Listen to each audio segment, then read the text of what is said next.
संस्कृत पाठशालायाम् अस्तु स्वागतम सर्वेषां। नारायण दत्त मिश्रः अहम प्रणमामि सर्वान्।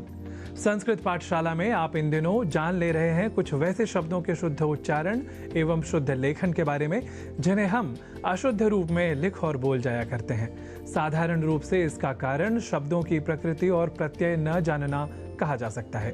वैसे कभी कभी हम शीघ्रता या अनवधानता के कारण भी ऐसा कर जाते हैं। जैसे महत्व आदि कई शब्दों के बारे में पहले की कक्षाओं में आप जान ही चुके हैं, जहां हम शीघ्रतावश एक अर्धता का लेखन और उच्चारण नहीं करते। इसी क्रम में आज हम एक ऐसे शब्द के बारे में बताएंगे जहां शब्द की मूल प्रकृति न जानने के कारण हम उस शब्द का अशुद्ध प्रयोग कर जाते हैं, विशेष रूप से उस शब्द के लेखन में, और वह शब्द है शत। शत अर्थात 100। पर हम में से कई लोगों के द्वारा, बल्कि कई नामचीन या प्रसिद्ध हस्तियों द्वारा भी इस शब्द के लेखन में शत के स्थान पर शत के रूप में अशुद्धि कर दी जाती है। जैसे लिखना हो शत शत नमन, शत प्रतिशत सत्य, तो हम कई बार कई लोगों द्वारा व कई महत्वपूर्ण स्थानों पर भी शत शत नमन, शत प्रतिशत सत्य ऐसा लिखा या व्यवहृत पाते हैं।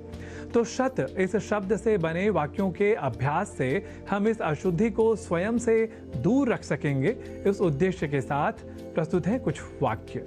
आज का हमारा पहला वाक्य है महापुरुषेभ्यः शत शत नमनम, अर्थात महापुरुषों के लिए शत शत नमन। शत शत नमन अर्थात 100 बार नमस्कार।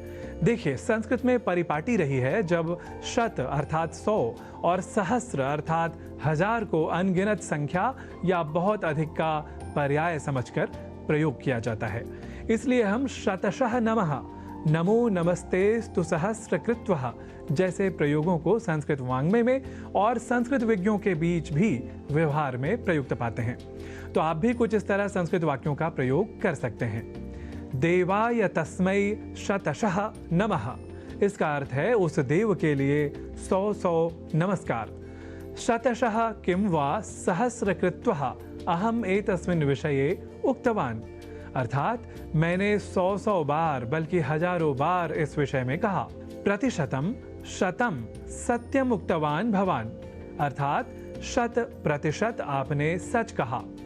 कहने का अर्थ यह कि हम शत या शत शत अथवा 100% आदि शब्दों को लिखते समय अर्ध तकार का न प्रयोग करें, तभी हम संस्कृत के इस शब्द की शुद्धि को समझकर स्वयं संस्कृत के शुद्ध प्रयोक्ता बन सकेंगे।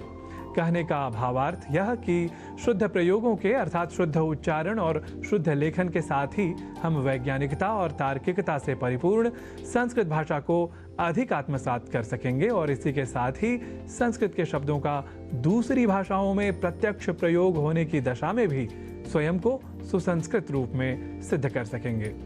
अस्तु, तो आज आपने शत इस विशेष शब्द के शुद्ध स्वरूप और उसके लेखन और उच्चारण के बारे में जाना।